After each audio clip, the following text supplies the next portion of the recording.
Привет, друзья! Сложно невыспанным что-то анонсировать, но в сегодняшнем видео вы узнаете, как это стать дальнобойщиком вообще без опыта управления большими грузовиками. Значит, горит подушка, горит АБС, трекшн горит. Все. Что будет интересного происходить в первой поездке? Это просто издевательство. Мы приехали в гостиницу, и суперчарджер, вот прямо суперчарджер. Мы проведем, естественно, тест-драйв и обзор Ford F350.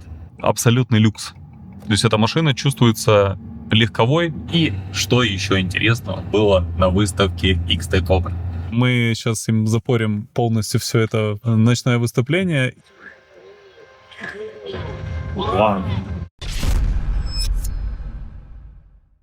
Но есть шанс, что сегодня машину мы доделаем. Кроме всего прочего, мне еще придется и немножко посисунить, чтобы эти машины довести.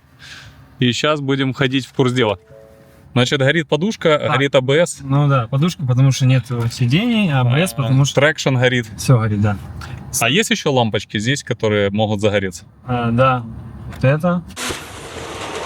А еще горит вот это, выхлоп, да? Деф, да. Ну это ничего страшного. Есть еще одна лампочка, которая потенциально может загореться. Короче, вот это для тебя самое важное. Это регулятор тормозов на трейлере. Здесь тормоза на трейлере электрические на гидравлику. Сейчас вот она стоит на 5.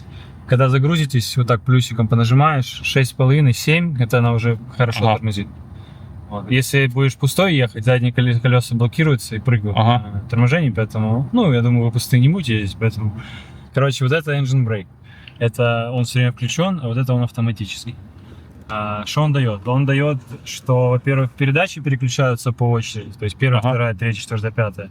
Без него она не переключается через одну. Третья, пятая и седьмая. Ну, как бы чуть-чуть более дерганным будет. В общем, так в автомат ставишь и все время едешь вниз. Он будет сам пытаться, оборотами удержать скорость. Когда пойдешь в подъем, вот на драйв нажми тормоз. Ставишь, на драйв. И вот это М, это мануал. И мануалом чуть-чуть надо будет ему скинуть передачу, одну или две. В общем, на подъем надо держать 2000 оборотов и буст посередине. Вот. Турбину вообще желательно всегда посередине, чтобы не передувать. Самое главное, вот когда ты едешь где-то в поворотах, максимально широкую траекторию. Ну, это понятно. Допустим, у тебя первая полоса, вторая полоса, тебе надо направо, и у тебя две полосы. Чтобы попасть с трейлером, тебе надо занять все две полосы по центру. Вытянуть морду до второй полосы, и тогда трейлер поедет по кромке бордюра. Если ты будешь пытаться с первой в первую, точно нет. Со второй в первую возможно, с первой во вторую сложно. Блин, что-то я думал... Попроще? Попроще, да. Я думал, что поменьше вот эта херня. Сюда помещается 3 машины, да? 4? Да. Теслы 4 я не возил, но 4 Санта-Фе. Какая скорость вообще комфортная, в принципе? Комфортно 80-85 идет, но в Калифорнии 55 для траков. Поэтому больше 70 типа копы могут сагриться. Ну, я не хочу ехать больше 70, я просто, чтобы не ехать 50. А какие-то круизы, вот такая штука, или лучше таким не пользоваться? Круизом лучше не пользоваться, потому что из-за веса он, бывает, знаешь, протупит немножко, сбросит, начнет турбину раздувать, начнет тормозить, с грузом плохо на круизе едет. А подруливания какие-то вот эти? Ничего нет. Ничего нет. Мануал. Так, ну что, ребята, начинаем сисунить. Гляньте, какая красота. Все получилось чудом и огромными стараниями. Так, с кабрика сняли чехол, чтобы его не поцарапать по дороге. Потому что если чехол будет телепаться и под него попадет песок, он попадет, останутся царапины. Так что будет ехать он открытым. А сколько ты успел этой ночью поспать? Нисколько. Это сейчас у нас сколько? 5 утра. А вы разошлись? Разошлись без 10, 4.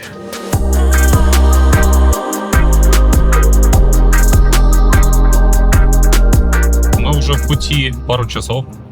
Осталось ехать 4 часа 18 минут. Вот такой у меня вид в зеркале. И такой вот вид впереди. Горы. Дальнобойная романтика. Как тебе едется? Нормально? Интересный момент, что мы в прошлом году решили, что мы не будем ехать на XT Color, да? И в этом году решили, что это просто хороший повод дособрать Кибер 3. Вот на самом деле основная причина нашей поездки. Смотри, елки-палки, это все палеты с цельнолитыми жопками от Model Y и Model 3. Первая остановка у нашего дальнобой-дуэта — фабрика Fremont. Так как мы участвуем в этой выставке, проводился конкурс на визит фабрик, и мы победили в этом конкурсе. Но минус для вас, что полностью все запрещено снимать вообще. Даже нельзя доставать ничего, что может снимать. Поэтому на фабрике Fremont кто-то из нас будет, но услышите вы эту историю только в устном пересказе. It's Tesla cars, we just want to bring back these cars. But, like, It's in that area. it's already broken. You have to go back all the way straight. It's gonna be in the black window right there. I think you gotta go around this by the shadow is right now. Uh-huh. There's another exit. All right. And then come back. Oh, inside. Alright. It's a event inside. All right. Just go over there and get out, and then you go straight and make a right. Этот поверил, что я хочу вернуть машину назад. Это место, где я остановился на быстренький сон. Значит, вот эти дома, которые находятся за нашими проектами, я понимаю, что вы не можете глаз оторвать от проектов, но за ними находятся дома. И это дома для работников Tesla фабрики, и таких домов огромная грядка. А вот это гигафабрика. Вот ее, та сторона, которая без парковки. Видите, все в колючей проволоке. Очень понравилось. Теперь у меня есть бейджик с Теслы на веревочке. Такой пластиковый, и тут моя наклейка. Меня фоткали, я подписывал NDA, что я не могу ничего рассказывать, что чем мы сейчас с обратной стороны. и займемся. Дали мне медаль за то, что я молодец, что я все выдержал. Сколько Тесла. времени экскурсия была? Почти 3 часа, наверное. Да? Fremont Factory. Да, вот. Это не всем давать. Да. Fremont Factory. Она же. И за то, что я покатался на плейде. Мне дали плейд вот такой. Класс. Можно здесь мыло хранить. Ну давай, расскажи, что впечатлило больше У всего. нас посадили сначала индус. Рассказал операционный директор или какой-то там руководитель этой фабрики и Невады. Рассказал, как тут у них все устроено. Я теперь понял, что акцент вообще не важен. Важно, чтобы у тебя был английский. Похер, какой акцент. Чувак, операционный директор. Я включу его акцент. Он с таким акцентом разговаривает, что на колл-центрах ребята просто разговаривают на калифорнийском. Да. И он занимает должность операционного директора. Потом нас посадили в паровозик из сидений Model 3 и показали полностью по всему циклу производства, где роботы, начиная от того, что прессуют металл, делают внешние панели, внутренние панели, потом другие роботы это все сваривают, обвальцовывают, там, допустим, двери, капоты, крылья, боковые панели. Потом миньоны это все руками перетирают машинками. И дальше покраска, сборка, конвейер, эски, иксы на одном конвейере перемешку. Впечатлили роботы, которые собирают.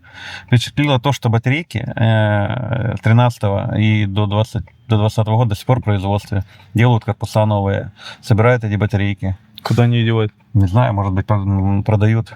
Может быть, кому? Ну, не знаю, но тем, у кого вот эти ведра 13 года. Ну, что впечатлило? Возле каждого практически поста, там, где работают роботы, где перекладывают панели, стоит контейнер, куда сбрасываются неликвиды, какие-то брак.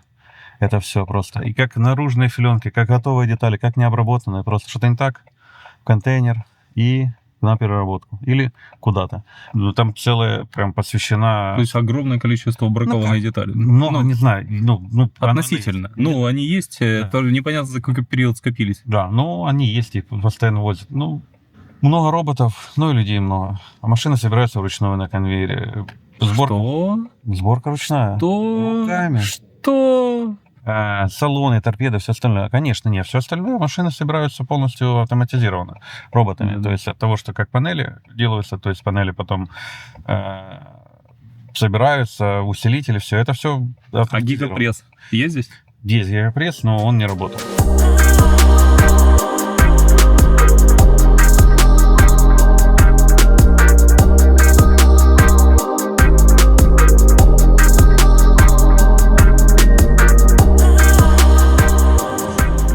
Так, следующая остановка, это уже должно быть у нас то самое шоу, куда мы едем. Но начинается оно с вечернего дрон-шоу. А мы сейчас переезжаем в залив Сан-Франциско. Посмотрите, как красиво. Из приключений дальнобойщиков. Смотрите, погас экран, приходится пользоваться экраном телефона. Попробовали зажать две кнопки на руле. Ничего не помогло. Саша предлагает зажать теперь две педали одновременно. Может, будет результат. В общем, залили под горлышко, и это не дизель. Карман, блин. Это DEF. В общем, это жидкость, которая не заливается в траке, но заливается в такие недотраки. Смысл в том, что мало того, что невозможно найти дизель, еще и надо искать вот эту отдельную штуку. И такие вещи, вот как дизель и сразу DEF, можно найти только на специальных траковых заправках. Смотри, одна колонка только в дефе, остальные тут. Да, но заправка специальная траковая, где можно удобно заехать, удобно выехать вот с таким вот огромным трейлером.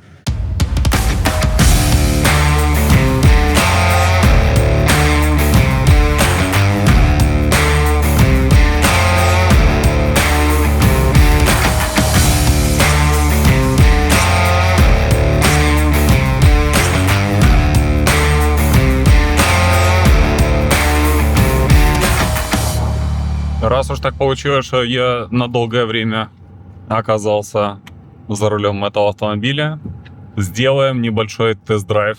В общем-то, машина сама по себе удивляет. Во-первых, она тянет что-то, что намного больше того, на что она рассчитана. Во-вторых, хочется отметить двигатель, потому что 6.7, который мягко работает, плавно работает, тихо работает и так далее. А дальше у нас коробка передач идет. Обратите внимание, 9 из 10. Сейчас 8 из 10. Это 8 из 10 передач сейчас включена. А едем мы 40 км в час и снижаемся. Вот сейчас передача спрыгивает по 2. То есть, когда мы разгоняемся плавно, не спеша, она переключает по одной. Когда разгоняемся резко, она перепрыгивает сразу на 2. Все это вместе с достаточно комфортным салоном. Потому что здесь все на месте, там какие-то стеклоподъемники. Единственное, что нет климат-контроля, есть кондиционер. Опыта у меня с грузовиками нету, но если сравнивать с какими-то грузовиками, на которых ездили совсем недавно, какие-то КАМАЗы, ДАФы, с какими-то механиками семиступенчатыми и так далее, здесь, конечно, абсолютный люкс. То есть эта машина чувствуется легковой. И единственное, что надо следить за тем, что находится вот там вот. И следить надо в нижнее зеркало, потому что не все, что низкое, оно не попадает. У нас верхнее зеркало, поэтому перестраиваясь, надо посмотреть и в одно, и в другое.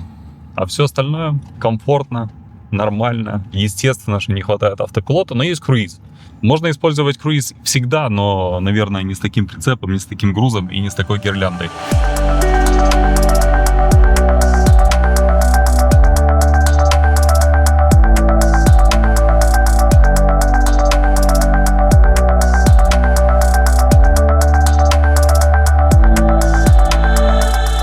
Приключения дальнобойщиков.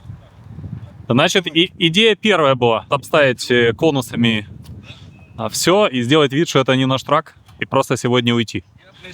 Вторая идея — это отцепить кузов этот, прицеп, потому что, ну, я, конечно, в себе уверен, но не настолько, чтобы прям между гостиницами ездить на этой шхуне. Вторая еще причина — отцепления прицепа, потому что невозможно найти заправку дизеля поблизости, и может мы немножко поездим. Мы нашли заправку наконец-то. Попытки были вообще. Сколько мы раз пытались? И заезжали 2 раза. Мы 2 раза заезжали, не было дизеля, да? Да. И нашли там, где был дизель, но почему-то не работала колонка, то ли вечер уже, то ли еще что-то. Это просто издевательство. Мы приехали в гостиницу, Хамптон это, и суперчарджер, вот прямо суперчарджеры, вот они, прямо под гостиницей. В то время как мы ездили 1,5 часа, искали дизель. Илюха, что думаешь, есть у нас шанс победить в этом году с вот этой машиной салатовой? Слушай, я получил здесь один такой важный сегодня инсайт, что эта машина находится, ну вот, абсолютно вне конкуренции того, что есть. Но, к сожалению, существует вот этот скрытый чек-лист, по которому они проверяют, какие конкретно детали модифицированы, но забывают самое важное – чувство вкуса. То, что не купить за деньги. То, что принадлежит только истинным гениям. Но это оценивать здесь никто не будет. С самыми модифицированными машинами мы сейчас ничего делать не будем, ничего рассказывать не будем, это отдельное видео. Смотрите, если оно есть, ссылка появилась, если нету, то оно скоро появится. Побежали, посмотрим стандартные машины. Пошли по Теслам пройдемся, а потом пошли по кругу. По Теслам? Да. Пошли. Бля, металлик черный добавили, новый цвет. Черный металлик. Это можно будет скоро вообще замахаться, его подбирать. Но есть вот такой вот черный металлик. Это другой пончик. Да. Но такого черного металлика нету. The two pieces coming up on the windshield, do you have to reinforce those to make the windshield work, or is it structurally okay from the factory? Yeah. This has extra. Yeah, it's because we replace camera here. It's just for cameras. So this car still have autopilot and all Tesla features. It's a beautiful piece of work, man. Yeah, thank you. Стандартная. Стандартная вайка в новом цвете. Точно такая машина, как мы переделали, только не перформанс. Да. Она была в этом цвете или темнее? Не, наверное, была темнее. Это новый цвет, да? Да, это серебряный, это новый цвет, а у нас была графитовая. Вот, наша, та, которая салатовая, она была графитовой. Покажи, пожалуйста, новый Model S Performance, наконец-то. Plaid. Смотри. Покажи новый Plaid. Она должна была быть здесь. Это смешно. Ну, смотри, просто, может, организаторам не было места, но вот оно, место для перформанса. Зато у нас есть Dual Motor, как Long Range стандартная. Это новые 21 колеса, которые я бы не хотел видеть на своей машине. Это первые 21 колеса на Model S, за которые я бы не доплатил. Они разноширокие, но они специально, смотри, они сделали вот... Да, посадили их так. То есть лицо, оно не выглядит глубже, чем переднее. Это чтобы никто не догадался, что они разноширокие. Не дай бог. Это и все про эффективность. Я не знаю, чем занимается Франц, но мне кажется, это... Они работают над тем, что сделать машину максимально не сексуальной. Ну да, смотри, ну почему нету перформанса? Почему нету трек-пэкэджа? Почему нету чего-то красивого? Есть же это все в линейке. Ну вот, перформанс. Красиво. Симпатичная машина. Смотрите видео на нашем канале, там мы подробно о нем говорим. Так, а давай посмотрим на X. Новый X. Мы уже его обозревали, Да. но надо посмотреть. Самый интересный вопрос. Есть ли ambient сзади? Сзади Ambient есть, слава богу. Чему радуются владельцы Теслы? Есть ambient? Ура! Смотри, привезли какую машину? Не перформанс, да? Не Plaid. Не Plaid, потому что с диваном сзади семиместную. Семиместная, да. Plaid семиместной не будет. Два И привезли ошибки. То есть Родстер изначально, это то, с чего Тесла начинала. Она ужасно едет, ужасно рулится, очень тарабанит. Но без этой ошибки не было бы остальных машин. Таких, например, как вот эта, гляньте. Какая красота. Смотри, так это Тимай не просто машина какая-то, которую показывали. Это машина, которая работает. Автомобиль где-то сняли с рейса. Контейнер работает, на нем школы, на нем ходит эксплуатация. Прям отлетела. Видно, что машина прям работает. Вот так выглядит место водителя. Два дисплея тройки по бокам. Подрулевые лепестки тоже троечные. Сзади вот места столько. Палки нет. Another great thing, so again, this does shoot at the AX5 8K, but you might not always need. Смотри, машина, которая работает.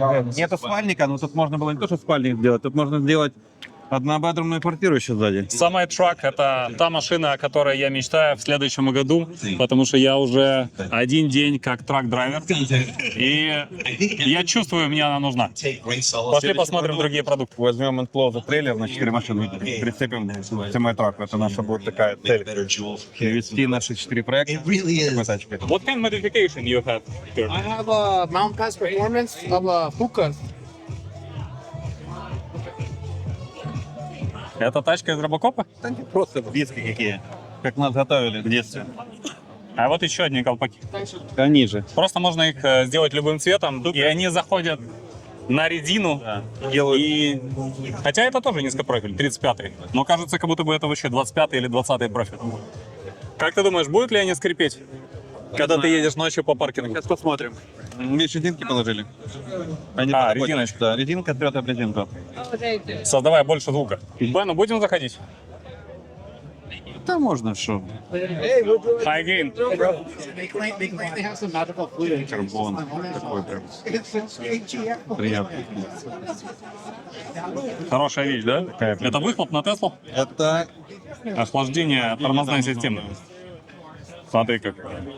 Есть грамотные вещи. Вот мне, она не весит ничего вообще. да, мне нравится, что Unplug Performance, они делают крутые вещи, но из-за того, что они никому не нужны, по большому счету, ну, потому что мало кто хочет затюнинговать Теслу по-правильному. Все хотят какую-то свистелку-переделку накинуть, поэтому они также продают много простых китайских вещей. Магнитики внутри, и тут магниты, и они просто хорошо. И оно там, Да. но нету никаких вообще Да. мест, То есть ты это снимаешь тогда, когда тебе это надо. когда валить.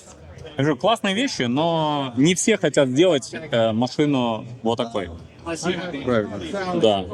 Этим надо, чтобы она переливалась больше. Это диски, которые мне попадались уже много раз. Вот эта резинка, она меняется. Понял? То есть это диски, которые изначально идут с вот этой вот меняющейся резинкой на Очень грамотно. на фасаде. Потому что мы постоянно всем нашим клиентам, как правило, бесплатно дарим реставрацию колесных дисков, когда они привозят нам машину на ремонт. Все диски всегда поцарапаны, все и всегда. Полицейскую машину эту мы уже показывали, или такую же, как эта, мы показывали в нашем видео про нашу полицейскую машину. Обвес на новую троечку, агрессивный. Карбон. Что, передняя юбка, карбоновые накладки. Видишь, накладки на накладки. Мы, как правило, меняем зеркало, меняем еще корпус можно- зеркала на другой. Да, ну, хорошо сделано, но лучше бы сразу... Оно еще изящнее смотрится, когда ты делаешь накладочку прямо на зеркало. Машина валит так, что ей нужно 2 спойлера. Да. Ну, симпатично, но я бы, конечно, нижний спойлер убрал. Качество хорошее. Карбона прям... Да.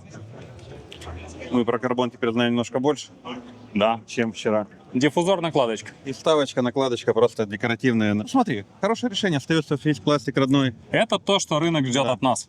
Что мы сделаем что-то, что люди смогут поставить не за все деньги мира. Еще бы лезвие, конечно, сюда не мешало бы. И еще бы не пользоваться проставками, потому что если ты делаешь диски сразу же под эту машину, но проставки это лишнее. Но здесь проставки и спереди, и сзади. И вот это, конечно, минус. Такого быть не должно. Это несерьезно. Особенно для спортивных колес или хотя бы машины, которая типа как идет в сторону спорта.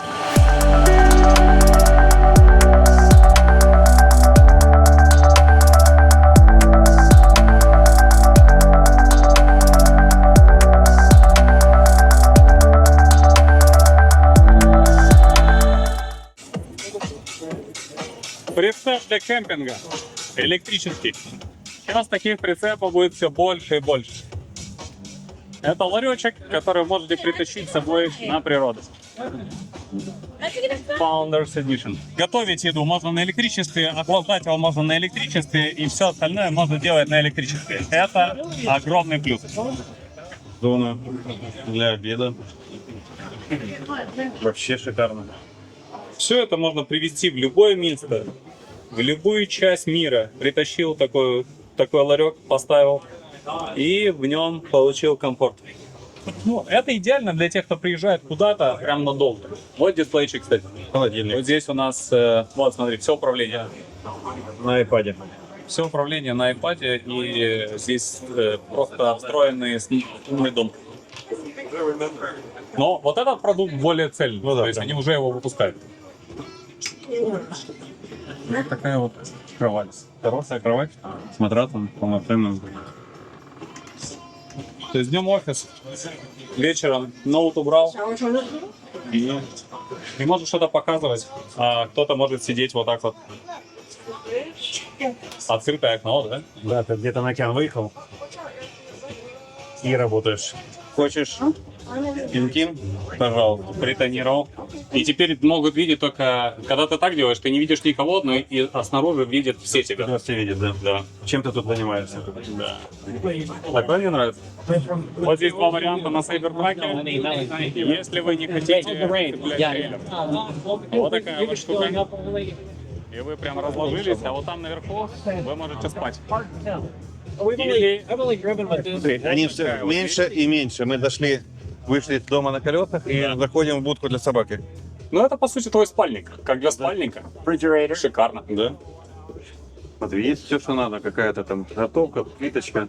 Представь, накинул такую штуку на Foundation версию, там где бесплатная зарядка, и поехал путешествовать по всей стране. А, эти ребята уже с опытом. То есть вот они делают такого плана кемперы на все. Как это работает? У тебя обычный пикап, который ты используешь по назначению, там, настройки, поджопник, как угодно. И ты вот эту штуку паркуешь себе во дворе, подъезжаешь под нее и опускаешь. Но тут, смотри, они придумали электромоторы. Тебе не надо ничего крутить. Ага. Ты нажал на кнопочку, у тебя экстеншены заехали или выехали. Единственное, я бы сделал бы их еще съемными, чтобы не надо было крутить, чтобы какие-то типа плат. Да. Типа, что не, типа тут, окей, на этих, на разъемах, чтобы они еще были быстро съемными. Это вообще, Да. думаю, не проблема. Можно было дома их оставить. Да. Но здесь идея в том, что ты можешь приехать и куда-то в горы, И и выровнять. там эту будку оставил, Но если тебе выехал надо, и ну ты погнал себе у тебя ж по горам. пневмо. Foundation, вертия, вот такая халабуда сверху. И ты поехал по Калифорнии, куда угодно, по Америке, ты напутешествуешься вообще, вообще за минимум денег, не учитывая затраты на автомобиль. Но объясни, что такое Foundation серия? Это куда входят бесплатные зарядки? И все. Ну и белый салон. Нет, и FSD. На весь срок службы. То есть можно сносить его в А тряпочку, давай спросим, сколько эта штука стоит. сносить его в тряпочку и напутешествоваться Слушай. по всему миру. How much cost it? This is about $69,000, brand new when we order it. Ага. This is a demo unit, so it's a little bit slightly cheaper. But we make truck campers for all different trucks. So 69 is regular price. This price, we don't have too many options. Вот это платформа, которая должна использоваться для любого кузова. И это уже правильный подход. Это путь к кузовным ателье и к автомобилям, которые будут менять кузова в зависимости от ваших потребностей. А шасси будут стандартные. И это что-то, к чему мы подталкиваем нашими проектами. Представьте, на нее накинуть еще Марси подвеску, либо сделать батарею такую, как мы делали для гуллинга, короче, и на 50 киловатт-час. И это вообще можно делать буквально любой автомобиль. Но единственное, что стаканы надо с ними поработать и опустить их ниже, потому что это что-то странное. Очень мало машин с такими высокими стаканами, мало кузовов красивых, там, где стаканы так высоко. Но все остальное классно.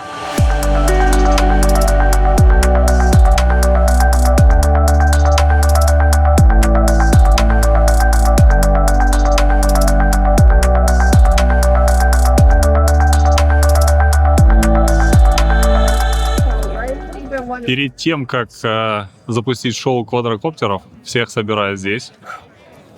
И мы должны получить какие-то флешки и инструкции, что с ними делать. Просто в USB вставляешь флешечку, и все будет сделано самостоятельно по времени. Так, что за флешка? Флешка X Light Show на 4 гигабайта. Ну, сейчас не зря съездили. Засовываешь и форматируешь сразу. Представляешь, вот здесь же может быть на флешке все что угодно, представь. Вот ты засовываешь в машину, Да. и И она поехала таксовать. Проводить шоу. И выбираешь запланировать, и выбираешь X-Take Port. Почему-то error. Я не знаю. Может, потому что полностью вся светотехника другая в этой машине. Окей. Надо поставить таймер и покинуть автомобиль. Чтобы нас не мудохали. Сказали, на какое время или нет? Ты ж ходил на брифинг. Значит, по итогу сегодняшнего лайт-шоу мы сейчас им запорим полностью все это ночное выступление и еще незаконно оставим трейлер на площадке. Я думаю, они нас будут ждать в следующий раз. Лайт-шоу — это хорошо, но давай покажем что-то действительно интересное. Это ближний свет. Его надо поднастроить, еще поднять. Да. Ну, он регулируемый, мы просто его первый раз включаем. Это дальний. На улице. А теперь поморгай дальним. Ёлки-палки. Слушай. Я тоже так не научилась делать. Да. Слушай, ну смотрится классно. Да и в принципе светит отлично. Аварийка, да. Да. Аварийка работает. Шикарно.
Одна машина не работает, А вторая тоже. машина показывает что-то вообще левое.